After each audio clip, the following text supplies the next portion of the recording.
Welcome, ladies and gentlemen, to another episode of On My Sports once again. And man, oh man, do we got a fire episode for y'all this week. So y'all know what to do, ladies and gentlemen. Grab a drink, grab a snack, sit back, relax, and let's talk some sports. Keep it locked.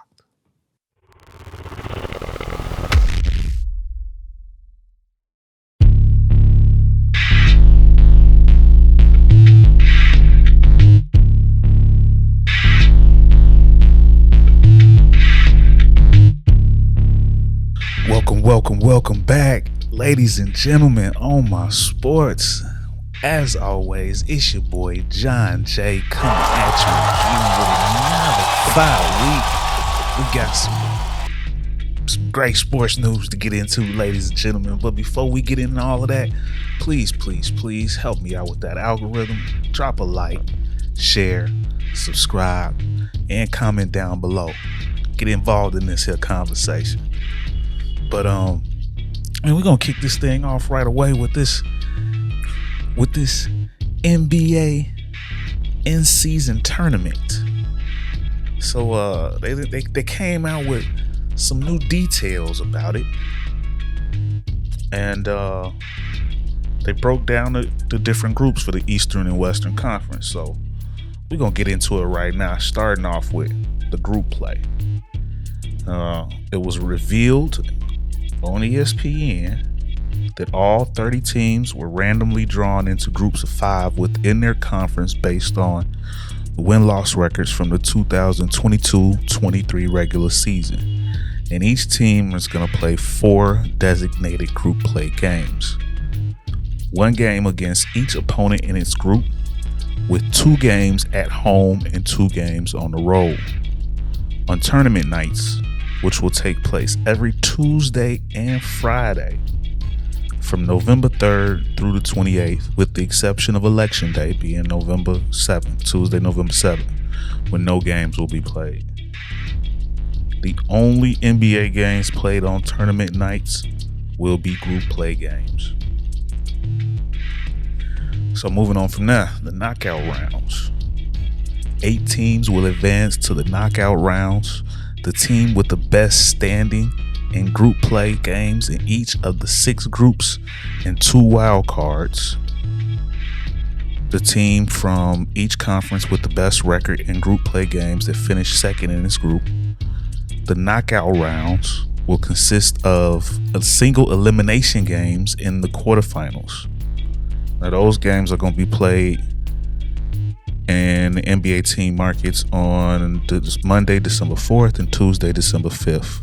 And the semifinals and the championship played in Las Vegas on December 7th and December 9th. The knockout teams are going to compete for a prize pool and the new in-season tournament trophy, the NBA Cup. So it's going to be interesting, ladies and gentlemen. In-season tournament, a little something extra to play for. These games will count towards regular season records. So should be something fun, something new, a little extra competition. Get a guy something extra to play for. I'd be interested to hear your thoughts on this new in-season tournament. So leave your comments down below on that. But moving on, some more changes being made to the season.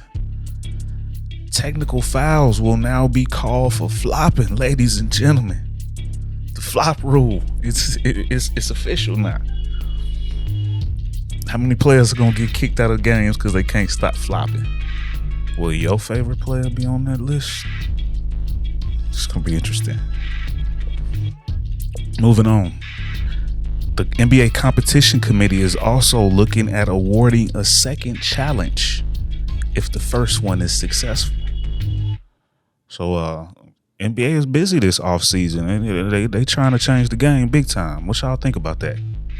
Are y'all for these new changes, this new NBA? Do you think it's going to work? Do you think the in-season tournament is going to work? Will the speed of the game slow down with a second challenge is awarded? We'll see. But shout out to Dwayne Wade. If y'all haven't paid attention or you haven't heard, Dwayne Wade has become part owner of the Chicago Sky. How about that? Yeah. Shout out. Give him some love. D Wade joins an ownership group that includes real estate developer Michael Alter, Cubs co-owner Laura Ricketts, Foot Locker CEO Mary Dillon, and Tina Chen, the Chief Strategy and Impact Officer at the Obama Foundation. So shout out to D Wade. Ironically, he buys into the team right after his actual blood cousin leaves his post as head coach and becomes an assistant with the Toronto Raptors. But now that I think about it, the timing is probably because he was buying the team, and maybe his brother can't be on the team if he owns it. I'm not 100% sure on those rules. But this is good news for the Chicago Sky and good news for the WNBA. This will help give them a chance to grow their game. So that's dope. And speaking of the WNBA, shout out to Sabrina Ionescu. She dropped 25 out of 27 threes, 37 points, winning that 3-point shootout. Oh man, she went absolutely bonkers. Can we sign her to the Bulls? We need some shooting like that, man. Don't let her cross over to the guys. We could use it. But congratulations to her. That was an amazing Larry Bird type performance. So, moving along, did a little audience poll on the NBA Rookie of the Year and who the fans thought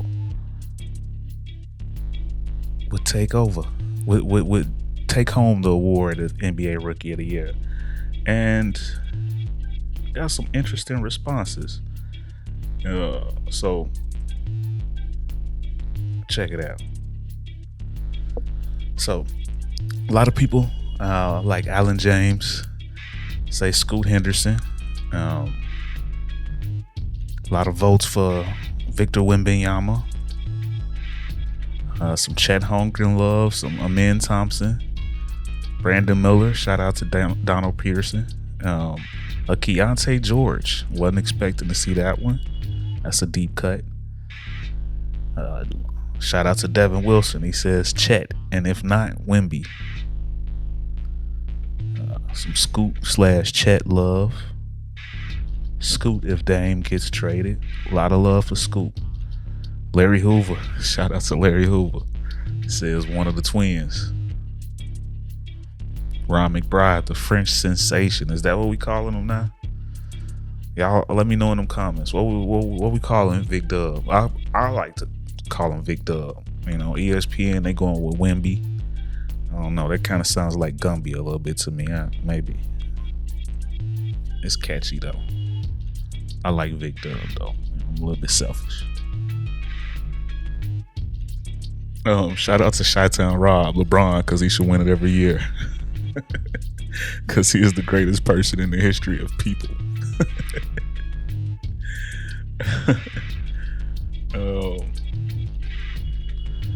Chet, Scoot Miller from Charlotte.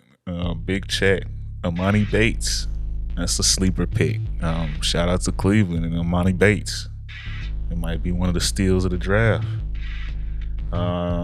And some more love for the twins.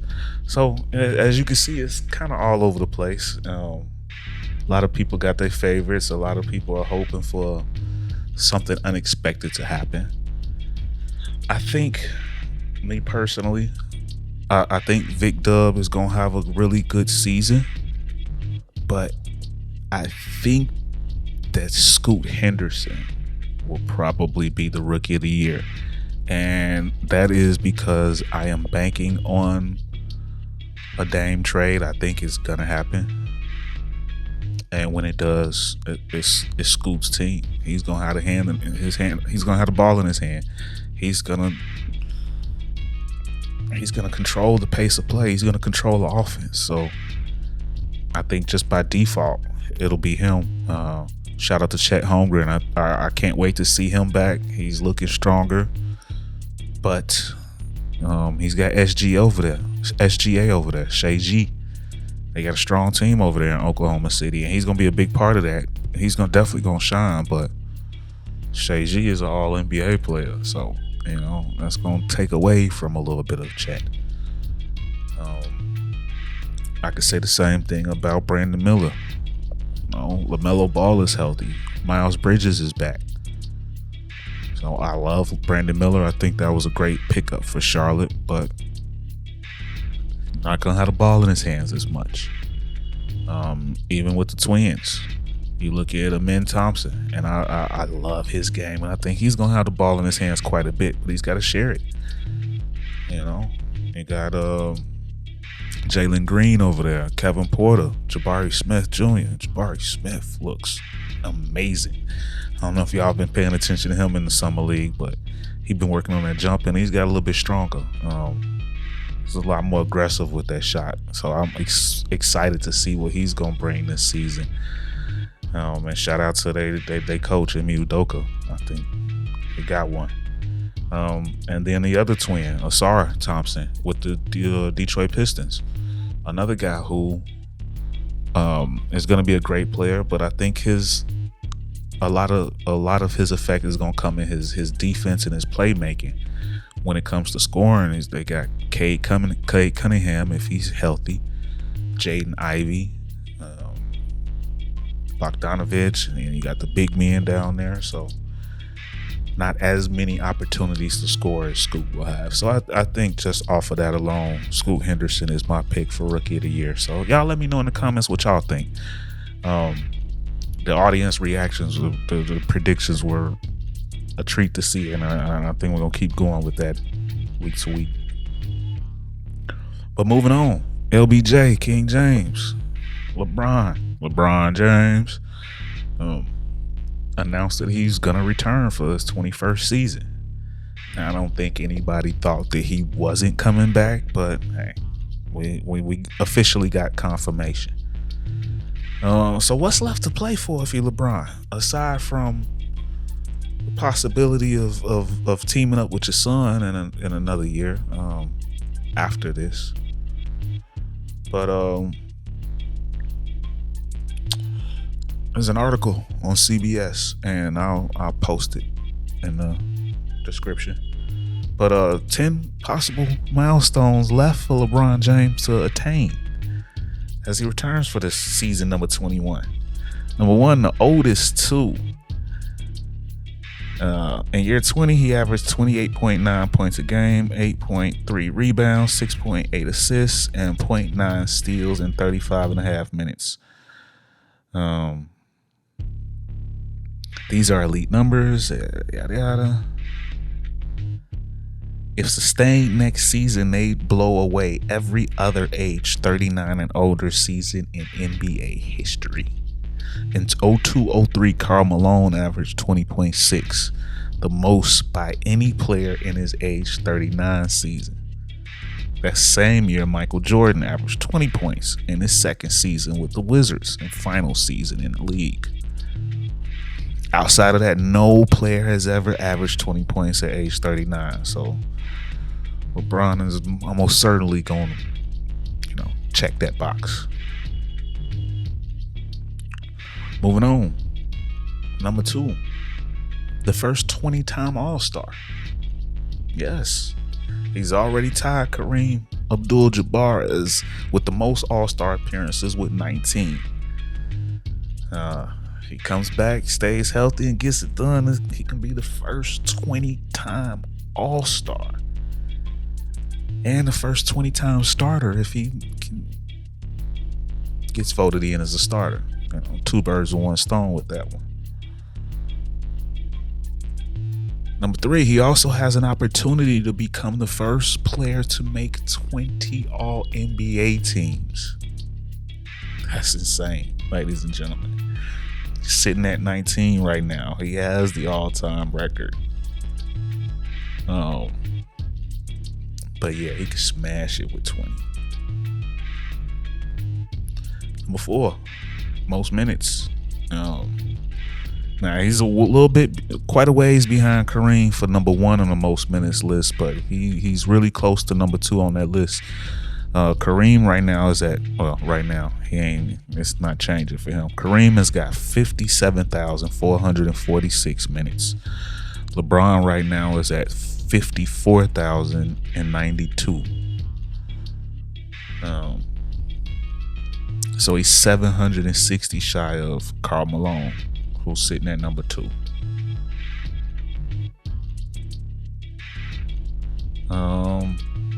Number 5, he's 4th all time in free throws. He is 291 away from Kobe Bryant. If he makes 4.6 free throws per game next season, like he did last season, he'd have to play 64 games and he'll pass Kobe on that list. Number 6, only 10 players in history have grabbed 9,000 career defensive rebounds, including LeBron, who's already at 9,001. Next season, if he averages 7.1 per game like he did last season, he needs 56 games and he'll pass Kareem Abdul-Jabbar's 93-94. And in 68 games, he could pass Moses Malone's 94-81. Number 7, climbing up that 3-point ladder. He's already got 2,261 made 3-pointers. That ranks him 9th all time. So right now he's only 21 behind Jason Terry and 29 behind Vince Carter. If he averages as many threes a game as he did in 2021-22, which was 2.9, and he manages to play in 66 games, he'll also overtake former teammate Kyle Korver with 2450, who was in 5th place. So that should be interesting. Also to keep in note, Klay Thompson is only 48 3-pointers behind James, so they could battle back and forth throughout the season for that award. Number 8, another possible 3-point milestone. If LeBron James makes 40 3-pointers in the 2023-24 playoffs, then he'll join Stephen Curry and Klay Thompson in the 500 career 3-pointers club. Last season, LeBron made 28 3-pointers in 16 playoff games. But in 2019, he made, the 2019-2020 season, he made 44 threes and 39 in 2018-19. And 2016-17, he had 44. So it can be done. If you think the Lakers are contenders, that he is. Number 9, for a guy that doesn't see himself as a scorer,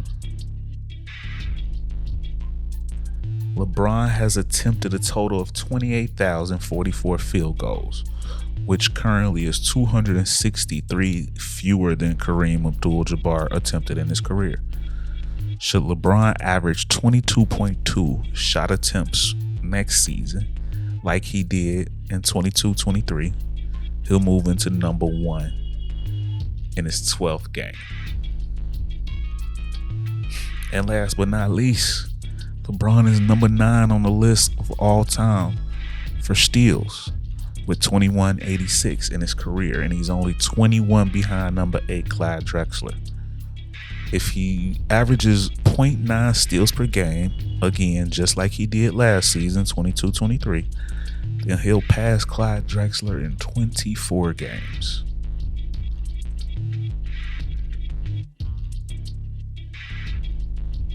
So left King James to play for this season, and they're all attainable. That should be interesting. Moving along, what's going on with Dame? taking so long? We thought this would have been done. Well, the latest update is Miami's latest offer to Portland for Dame is Tyler Hero plus 3 first-round draft picks. It's said that Portland wants 4 picks if they're going to take Hero. So it's believed to be getting close. It's seeming more imminent each day. If they can get 4 picks out of the deal and Tyler Hero, I think that's a good one. Plus whatever fillers they throw in. Maybe Duncan Robinson. I keep mentioning his name because you got to pair those contracts up.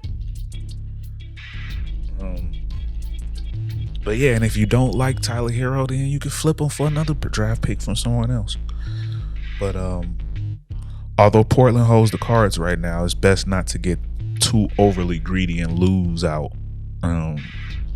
3 first-round picks is a really good deal. If they can get 4, pull the trigger. And I think it's going to happen. We're getting closer and closer.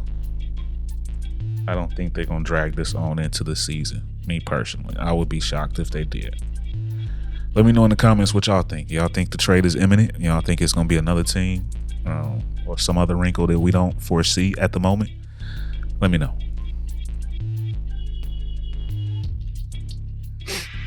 Another one that we wondering what the hell is taking so long. James Harden.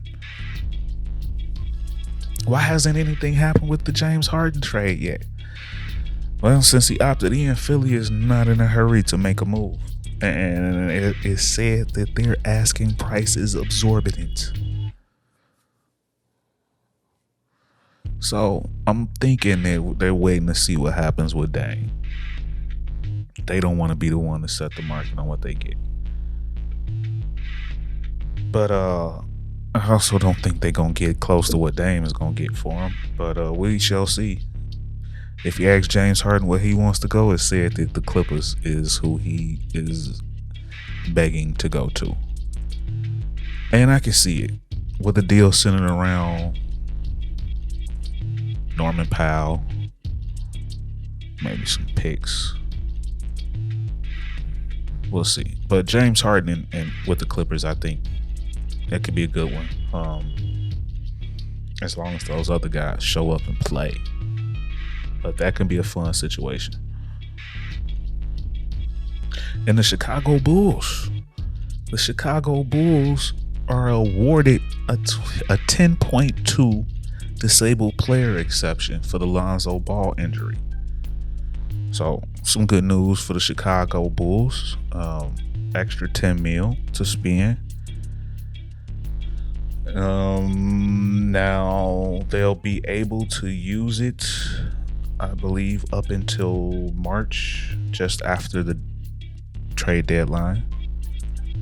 9 times out of 10, that's probably when they'll use it. Wait and see what the season is looking like and then make a move. But a little extra salary cap flexibility for the Chicago Bulls. This is very much so needed. So shout out to them. Hopefully they'll be able to use this to get a very good player. And Zion Williamson made a surprise appearance on Gil's Arena. Shout out to Gilbert Arenas and his podcast. But he talked about trying to surround himself with some OGs around the league to make better decisions. And he also admitted that LeBron James has the formula when it comes to workouts, and he was going to read and he was going to get into that playbook. So shout out to Zion, and hopefully he practices what he preaches and keeps his head on his shoulders and come on with it. And Nikola Jokic, the Joker, wins best player in the league at the ESPYs. What y'all think about that? Do y'all believe that? Fans on Twitter was all over the place about it. Some saying it should have been Embiid because he was MVP. Some saying, why isn't it LeBron James? Others saying Draymond. Hey, Draymond thinks it's LeBron James.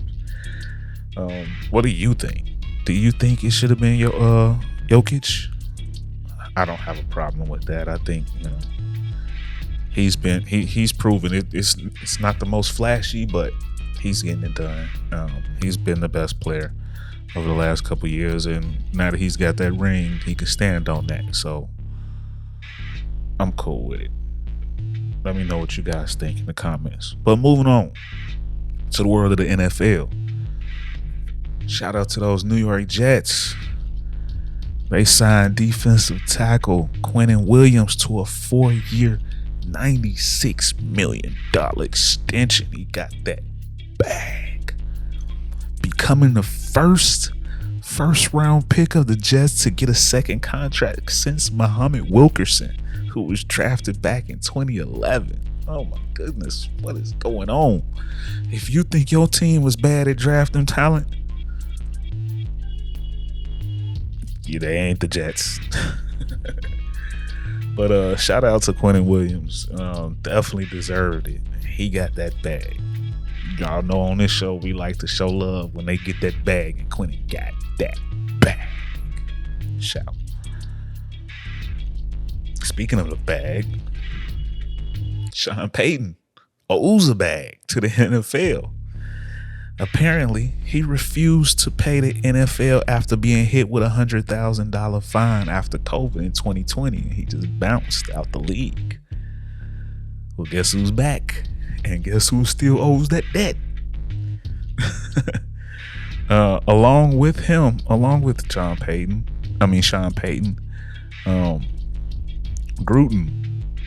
John Gruden had also had that fine. He appealed, it got shot down, and wound up having to pay the entire $150,000 by the end of his season.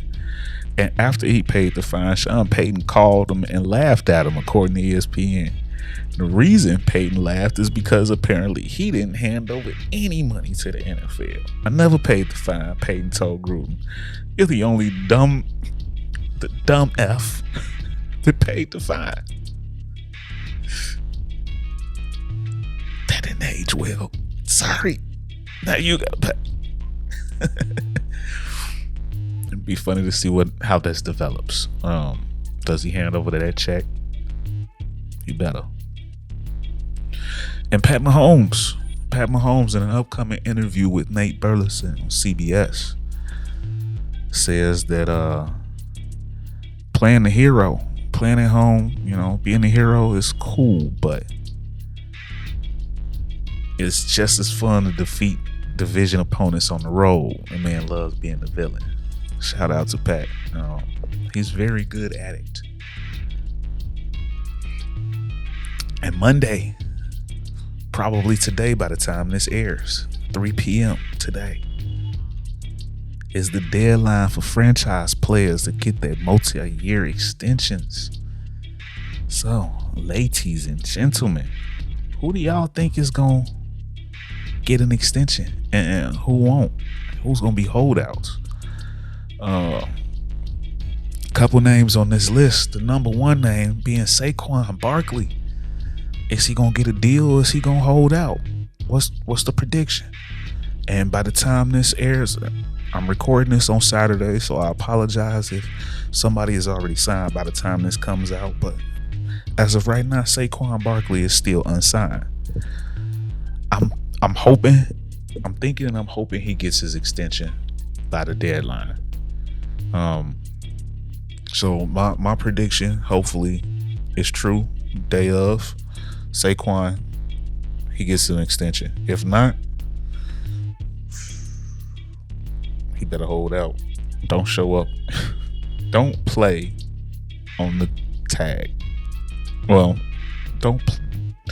you know what I mean. You ain't got no choice but to play on the tag if you don't get extended, but hold out as long as you can until they start hitting them pockets up. Evan Ingram from the Jacksonville Jaguars, the tight end. Will he get an extension? And with the year that he had, I think he does. He should. He absolutely should get an extension. I think he's found a home in Jacksonville, and he was a great security blanket for Trevor Lawrence last year. So I'm betting on him getting an extension. Josh Jacobs. This one is an interesting one with the Raiders. led the league in rushing last year and still doesn't have a contract. I think this one winds up being a holdout. I don't think he gets extended, and he bet not show up. I'm just saying. Tony Pollard from the Cowboys, another franchise guy. I don't think he gets extended, but I think he plays, and I think he should play. And he had one strong year. I think he follows up with that this season and has a little bit more negotiating power. So I think he will play on the tag. So, ladies and gentlemen, what y'all think about that list? You think each one of those guys should or shouldn't get that tag? Should or shouldn't get a new deal? Let me know in the comments who you think or what you think about that. And training camp starts Tuesday for some of these rookies around the league. It's official, ladies and gentlemen. We here. It's camp week. Yes, sir. Did another audience poll on that too. Asked some guys who did they think would win the divisions from their favorite teams, and got some interesting responses. So let's check it out. So shout out to Torrance D. Pulley, says his Bears. Jake Johnson says his Buffalo Bills. Larry Haygood Jr. says the Dallas Cowboys. Bruce Bentliff, he seconds that. Ryan Rogers, Chicago Bears. Rich Blackman, Chicago Bears. Tadarius Davison, Dallas. 𝒮𝒏 𝑴𝒚 KC. Bam Thomas, the Bears. Trey Overstreet, if we get Aaron Donald like it's been rumored, then the Pittsburgh Steelers. That's interesting. Y'all think Aaron Donald is on the go? Corvette Q, Chiefs. Keys Open Doors, the Niners. He actually says bang bang Niner gang. Shout out. Alan Williams, the Bears, and this is coming from a Packers fan, which was interesting to see. Much respect. Terrell Welch, the Eagles. Wendell Williams, the 49ers. Donald Pearson, the Eagles. Ian Clement, the Cowboys. Jason Vanderkram, the Dolphins. Abdullah Kumasi, I hope I pronounced that right. The Lions. Ed Bloom, the Lions and the Chargers. Charles Patton, the Lions. Joyce Spires, the Lions. Linda Wilson Sterling, the Eagles. So shout out to everybody that commented on there. Gave you a little shout out for that. But yeah, that was interesting to see. My favorite team in my division is the Bears. Do I think they win the division this year? I believe they can, but I'm not gonna pick them right now. I think it's still early on them. I hope they prove me wrong. I'm gonna be rooting for them every game, but I'm also not gonna jump on the Lions bandwagon just yet. They got all the tools and the talent to get there, but they just might find a way to somehow line this thing up and do what they usually do. So I think just by default, Minnesota still got it. They not as good. The defense is gonna lack a little bit, but they also got another receiver over there who I think is gonna make up a lot of that. They always seem to find a way to get some killer receivers, and then I think they got another one with Jordan Addison teaming up with Jay Jettis. It still might be a problem. So I don't know. Let me know in the comments what y'all think about that, and who you got as the division winners in your favorite team, in your favorite team's division. But moving on, the New York Jets to be featured on Hard Knocks, but Aaron Rodgers does not seem too happy about that, saying that it was forced down our throats. But he understands. We have to deal with it. Hey, shout out to 𝑎𝓚 and those Jets. I know I'm gonna be tuning in. How about y'all? What y'all think about Hard Knocks? Y'all watch this show? Y'all get down with it? But defensive tackle Malik Jackson announces retirement. Former Bronco and Jacksonville Jaguar. Shout out to Malik Jackson. Someone who has made that bag throughout his career. So much love and respect to that man. And Tyreek Hill, the cheetah, says that he's gonna break 2,000 receiving yards this season and the Dolphins are gonna win the Super Bowl. What y'all think about that? Can he do it? Can he do it? Sure. Will he do it? I don't think so. And they got Jalen Waddle over there, another top 10 receiver. That offense is dynamic, and I don't think it'll be enough room, enough balls for him to make 2,000 yards receiving. But he can do it. If anybody can, Tyreek Hill can. So lofty goals. I like to hear it though. Let me know in the comments. Y'all think he'll pull it off? But moving along, away from the football world to the world of boxing. And man, Gervonta Tank Davis is a free man again after serving the remaining balance of a 90-day suspension a 90-day sentence from a hit and run in 2020. When I tell you that man stepped out of that jail looking like Denzel Washington from He Got Game. He got the fro out, the beard is full. Man, is happy to be free. Can't wait to get back in the ring. And on the flip side, Devin Haney is in a bit of trouble. He was arrested with gun possession. If y'all didn't know the details on that is he got pulled over. He was in the passenger side. There was a gun found underneath the driver's side, but it was Haney's car. And it's gonna be interesting to see what comes up out of this. The deal. Nobody said anything, admitted to whose gun it was. So we'll see what kind of trouble comes of this for Mr. Haney. And Deontay Wilder tells Andy Ruiz, sign that contract, man. Stop playing. Andy want a little bit more money. It said that he's offered like 35% from Deontay Wilder. I think that's a strong deal. Go on and sign that deal, Andy Ruiz. You ain't getting big money fights no more right now. So, go on and make that happen. It was said that he was negotiating with Tyson Fury, but he priced himself out of that fight too. So don't do it again, Andy. Come on now, get this money. And Dylan White thinks his rematch with Anthony Joshua is gonna be an absolute great fight. And Eddie Hearn thinks it's a big risk before a potential Deontay Wilder fight in Saudi Arabia in December. What y'all think about that? I think Anthony Joshua is gonna take this.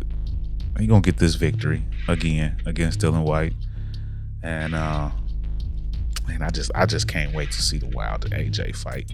I'm here for that. Hopefully everything falls into place for that. I'm looking forward to it. I can't wait. And EJ Earl Spence says there's too many belts watering down the sport of boxing. And Earl, I'm gonna have to agree with you. This is something that Floyd Mayweather said multiple times. But yes, there's regular champions, there's super champions, there's franchise champions, there's all kinds. Yes, it's oversaturated. Yes, I 100% agree with you. There needs to be fewer belts. And trainer Derrick James, and we talked about him a lot last week. He wants Jermell Charlo to fight at about 163 to 164 pounds in that fight with Canelo at 168 coming up in September on the 30th. And his brother, twin, Jamal Charlo, breaks silence and tells us that both him and his brother have contracts to fight Canelo. But he let his brother take on first, get the fight first and get the money. What y'all think? Y'all calling cap on that? But if this is true, Canelo supposedly has a 3-fight deal with PBC. So who's the third? Is it David Benavidez or Could it be the winner out of Bud and EJ? Dun dun dun. Y'all let me know what y'all think about that. Tell me who y'all think is the third fighter on that 3-fight deal for Canelo. And Rolly Romero. Y'all remember Rolly? You know, caught that knockout from Tank. He recently got a victory, but almost got beat by an older guy. He is convinced that both him and Ryan Garcia gonna chop it up, and that's gonna be his next fight on pay-per-view for his belt at 140 pounds. Is that a fight you guys want to see? I wouldn't mind seeing that. I think that's a good fight for both of those cats. I think Ryan beats him. I'm gonna get that one to Ryan. You know, he training over there with EJ and AJ and Charlo over there with Derrick James now. So, you know, he got some goons in his squad, and I think that's gonna do nothing but make him a better fighter. So I'd have to give advantage to Ryan in that one. So yeah, y'all tell me what y'all think. Get in those comments and tell me. Hopefully y'all enjoyed the show. Hopefully y'all still around. If you did enjoy it, drop a like, share, subscribe. Tell everybody, man. On my sports, man. We here. We ain't going nowhere. Ladies and gentlemen, I love y'all. Y'all have a great rest of y'all week. And I'll catch y'all again next week on my sports, baby. Oh, and next week I got a special guest coming through. We're going to chop it up about EJ and Bud. Catch y'all next week. Peace.